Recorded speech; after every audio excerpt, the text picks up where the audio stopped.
शिवाजी महाराजांना आपल्या इष्ट परंपरांचा अभिमान होता. हर हर महादेव हा त्यांचा जयघोष होता.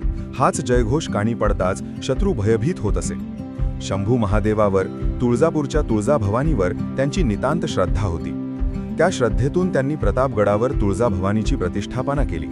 अनेक गडांवर महादेवाचे मंदिर आजही सन्मानाने पाहायला मिळते. ज्योतिबा, खंडोबा, विठोबा इत्यादी लोकदैवतांवर त्यांची परम भक्ती होती.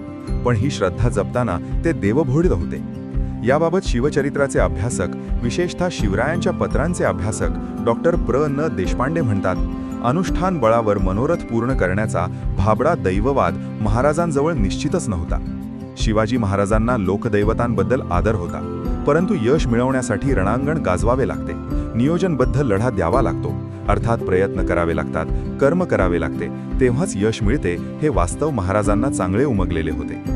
स्वराज्य स्थापनेचे मनोरथ पूर्ण करण्यासाठी केवळ अनुष्ठानाला बसून यशप्राप्ती होणार नाही याची जाणीव त्यांना होती. हाती घेतलेल्या कार्यात यश मिळवण्यासाठी चातुर्यपणाला लावावे लागते, संघर्ष करावा लागतो. ही वैचारिक प्रगल्भता महाराजांकडे होती. ते प्रवाहपतीत म्हणजेच प्रवाहाबरोबर वाहत जाणारे नव्हते. महाराज स्वतः ज्ञानी होते.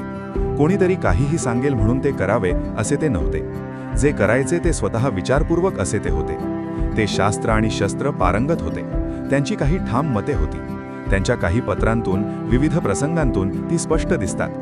आजच्या आधुनिक पिढीतील लोक जेव्हा देवाच्या अस्तित्वावर शंका निर्माण करतात, त्याचा शोध घेतात, त्यांच्यासाठी एक सांगणे आहे, तुम्ही छत्रपतींना तर मानता, त्यांचा इतिहास आजही साक्ष देत असणारे पुरावे यावरून तर त्यांना मानावंच लागेल. मग या युगपुरुषाला जेव्हा तुम्ही मानता, तो युगपुरुष जर देवाला मानतो, तर इतर शोध घेण्यापेक्षा हाही एक दुवा दैवी शक्तीचे अस्तित्व असते हे मान्य करण्यासाठी पुरेसा आहे हे समजून घ्यायला हवे. हर हर महादेव.